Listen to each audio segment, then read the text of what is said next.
Marijuana atau bahasa ilmiahnya dikenal cannabis merupakan tumbuhan yang sangat menarik untuk diteliti secara sains.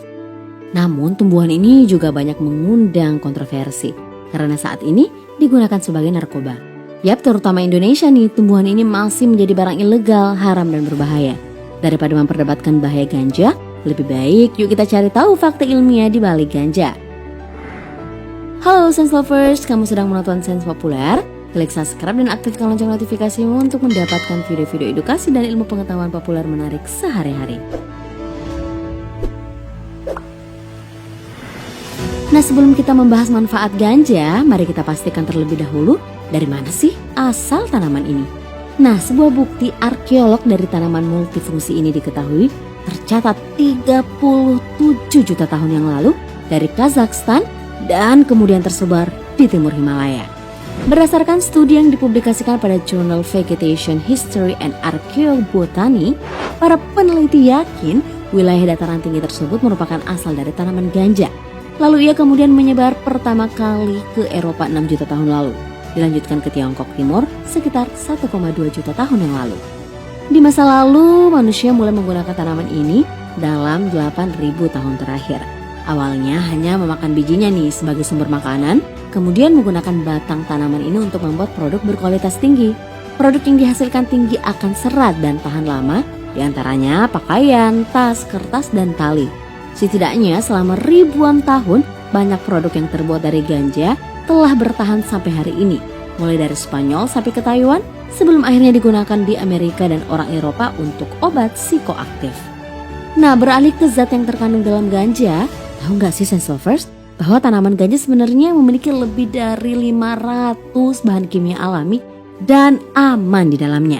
Zat kimia ini menyebar ke seluruh aliran darah melalui tubuh dan otakmu ketika kamu menggunakan ganja.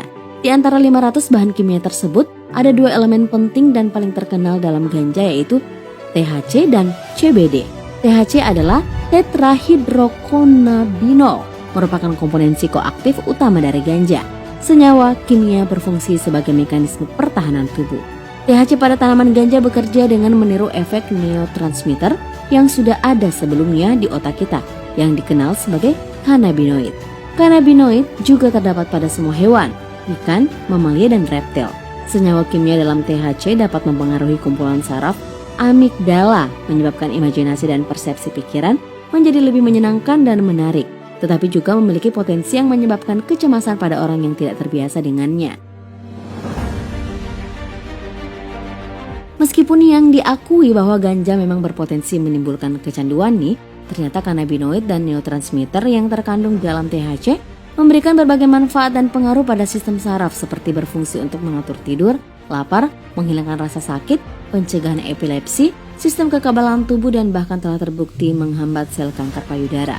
Sebenarnya selain ganja nih, banyak hal-hal lain yang juga bikin candu, seperti kopi, gula, alkohol, dan heroin. Kasus kecanduan ganja sebenarnya relatif lebih rendah, yakni 9% saja, daripada ketergantungan pada alkohol dan heroin yang mencapai 15% dan 30%. Sebelum perbandingan sekitar 13% dari pengguna kopi telah mengembangkan ketergantungan, bahkan mereka bisa lemas dan tidak dapat bekerja jika belum minum kopi. Bahkan hingga saat ini, tidak pernah ada kasus seseorang yang overdosis pada marijuana. Sebuah penelitian pun juga pernah dilakukan untuk mengetahui batas konsumsi THC. Pada peneliti bereksperimen pada tikus dengan memberikannya suntikan sebanyak 40.000 kali, dan hasilnya menyebutkan kalau tikus tersebut hanya tertidur 3 hari dan bangun dengan keadaan sehat.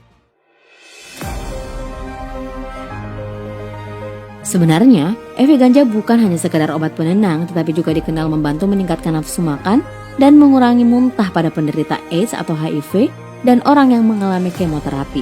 Zat antiinflamasi yang terkandung di dalamnya dapat juga membantu penderita insomnia, stres, rasa sakit kronis yang tinggi, epilepsi, dan bahkan yang mengalami sindrom Tourette. THC memiliki setidaknya 85 cannabinoid yang berbeda, dengan masing-masing memiliki kemampuan untuk mempengaruhi orang secara berbeda. Nah, selanjutnya adalah elemen penting yang terkandung di dalam ganja yang dikenal CBD atau cannabidiol, yang mengandung konsentrasi lebih tinggi daripada THC. CBD telah terbukti sangat efektif dalam mengendalikan kejang dan telah menyelamatkan jiwa dari banyak orang. Contohnya adalah Charles Figi yang berusia 6 tahun yang orang tuanya diberitahu bahwa ia akan mati karena penderitaannya yang terus-menerus akibat kejang grand mal. Sebagai upaya terakhir baginya, orang tuanya memperoleh ganja medis yang dirancang untuk membantu kejang setelah puluhan obat yang berbeda gagal membantu mengendalikan lebih dari 300 kejangnya seminggu. Hasilnya tentu saja mengejutkan bahwa ganja medis telah memberikan kehidupan baru bagi Charlotte. Dia sekarang berkat ganja hanya menderita 2-3 kali kejang per minggunya. Nah, inilah juga nih yang menjadi dorongan besar bagi para ahli medis, ilmuwan aktivis lingkar ganja untuk mengurangi stigma seputar penyalahgunaan ganja. Ganja memiliki potensi digunakan untuk keperluan medis, mensintesis obat yang dapat membantu mengatasi dan mengobati dan mencegah penyakit kronis serta menyelamatkan beberapa nyawa. Nah, itulah tadi fakta ilmiah di balik ganja. Terima kasih telah menonton. Berikan tanggapanmu di kolom komentar dan jangan lupa like dan share video ini ke teman-temanmu. Sampai jumpa di video selanjutnya, Science Lovers.